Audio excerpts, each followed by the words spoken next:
And also the same, this is, Oh, just a question on Yeah. here. It's, the function or functional of A is linear in B, right? Yeah. So that way you can carry it in, the Yeah, epsilon well, into it. again, I started by saying it's a just arbitrary functional, then it's something that is linear in B, right? Right, So so, it like B acting on V, or if it is an integral, then it is much simpler situation. Then it will look exactly like that, integral over something, which I call f times V, and then there is an integral. okay. So you drop the integral, you drop V, and what remains is the variational derivative. so the same concept, this becomes, You should have done it or seen it in intermediate mechanics and physics.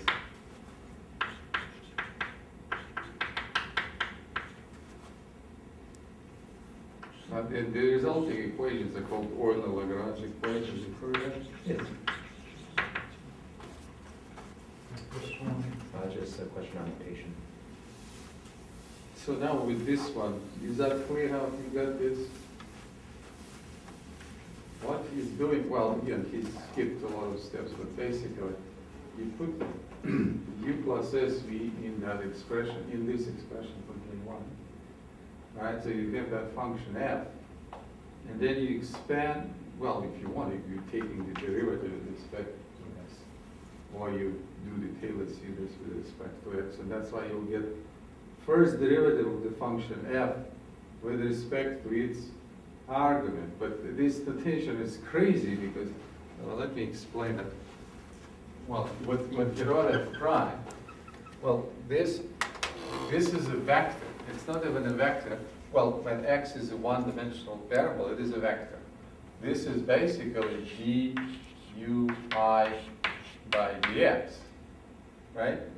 And so, well, if you call it y I, then that thing that he called f prime, this is basically df by dy I. It's this vector. And then he says dot v x, well, that is times v I x, the derivative with respect to x. Well, and of course there is then sum. So that's what that expression means. Right?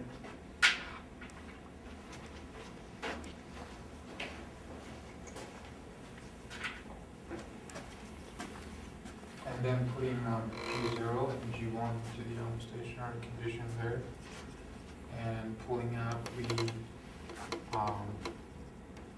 by simplification, we get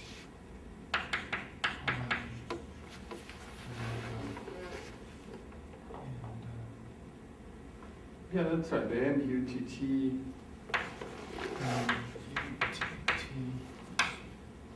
plus d by dx plus this term. plus minus pi plus f double prime Well, there must be minus because the first one has negative MUTT.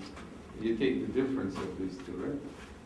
yes. So that so is- subtracting this one from this one, this is positive if I pull out one. Yeah, but then there is that negative. Yes. U makes sense because if I calculate this with respect to x, when we decompose a part of it, there's UXX coming out there. Well, I didn't get that. How can you get this? If I take the derivative of this with respect to x, Okay.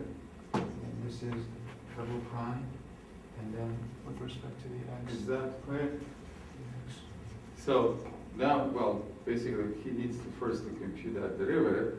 So x is one-dimensional variable, f prime is a vector.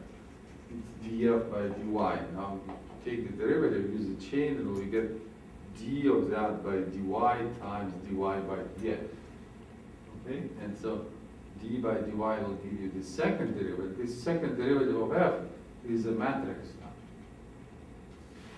Okay, well, let me explain. This is really confusing notation. Well, if you're not used to it. Oh, where is that? Okay.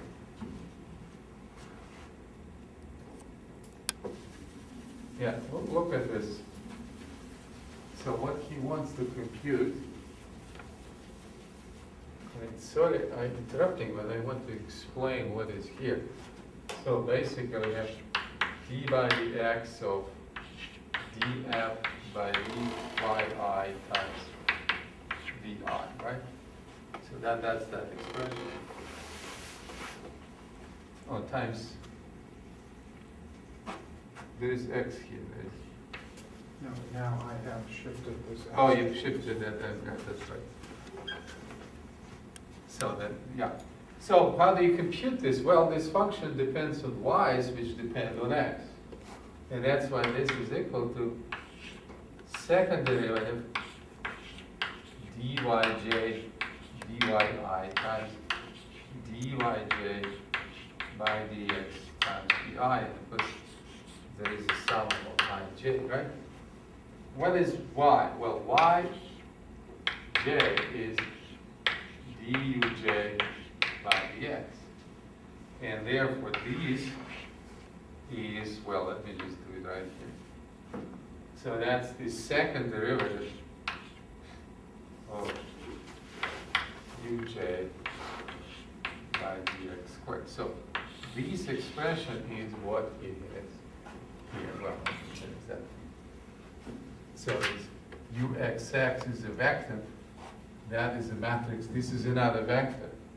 So that whole thing is this. It's this matrix times two vectors. Again, it's notation. I mean, if you know what is going on, it's kind of confusing.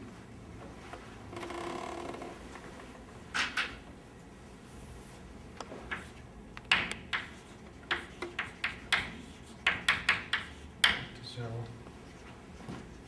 and from here, if this integral is equal to 0, from the arbitrariness of this region that we are integrating over, we can say that the integral itself is 0. Okay, why again? What's the main reason why this should be there? Arbitrariness of this region. It can be- No, not the region. No. The region is fixed. Not it's arbitrariness, but not of the region. It's arbitrariness of what? Of v. V is arbitrary function. For that integral to be equal to 0, for an arbitrary function v, it is only possible if the coefficient is equal to 0. That's all the variational calculus. That's how it's the principle we start from. That's how. Because v is arbitrary, that was the reason why you want to get rid of derivatives of v. Because the derivatives are not arbitrary, it's v is the arbitrary function. Except for v, in order to construct the Euler-Lagrange equations, v has to be 0 at the boundary points, right? Yeah, but I said that he needs to assume boundary. He didn't say those boundary conditions, but the v has to satisfy the same boundary condition as u satisfy, so that, well, actually it is 0 at the endpoints because it doesn't change. When you vary u, you have that u, right? We just took u plus sv for the u, so whatever u satisfies originally, this satisfies that, and then u is the original u, so v also satisfies that condition. So. V satisfies 0 conditions. Yes. Look at that. Suppose that you get this string, right? So this is the string. These are the endpoints. Well, now in one dimension. And then, well, you add this kind of bump. That's u, that's kind of v, right? If u satisfies whatever conditions, you want to perturb this. You want to do this, and you want to see under which perturbation it stays stationary. In other words, this variation of that is equal to 0. Well, if these points are fixed, then you don't perturb them, which means that at the endpoints, nothing going on. It's only here you can change that, but not at the endpoints, and therefore v here must be 0. And if it is 0, then when you do integration by parts, it will give you 0.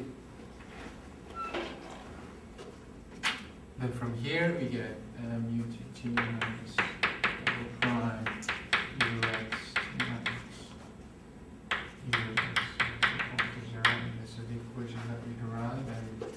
And now here he assumes that if this f is quadratic in ux, Well, this is the wave equation already. I mean, it's not linear, but it is a wave equation. Yeah, and then if f is quadratic in ux, then we can write f ux as a plus b ux plus a ux. That's where a is scalar, but b is vector, and a is like matrix. Constant matrix in RK. And then by taking the second derivative of f, if I put this there, then I could have t minus 2a, and this is the linear wave equation. So the second derivative is exactly, and it's 2a actually, 2a, and that's why you get minus 2a ux. Yeah, from here, when I take the derivative. Yeah, so there. And that's the usual wave equation, but a is a matrix here. Actually from u. Andrew, you wanted to say something? Oh, he's just saying there's no dot between A and UX, right? Oh, yeah, that's. It's yeah, just matrix yeah, vector yeah. multiplication. Well, let me again say something, because much better notation, the geometer would never write this because that's confusing, it's kind of crazy notation. When you have two vectors in the matrix, well, you have a vector, let's say A, and you have vector B, then that's an inner product, right? So if you have another operator acting on a vector, well, if this is a matrix and this is a vector, you don't need a dot here, it's not an inner product, it's just action of an operator or matrix A on a vector B, right? You do this, you get a vector, and after that, you could take the inner product of that vector with that. So this is perfectly normal, well-defined notation. That one is crazy because there are two dots there.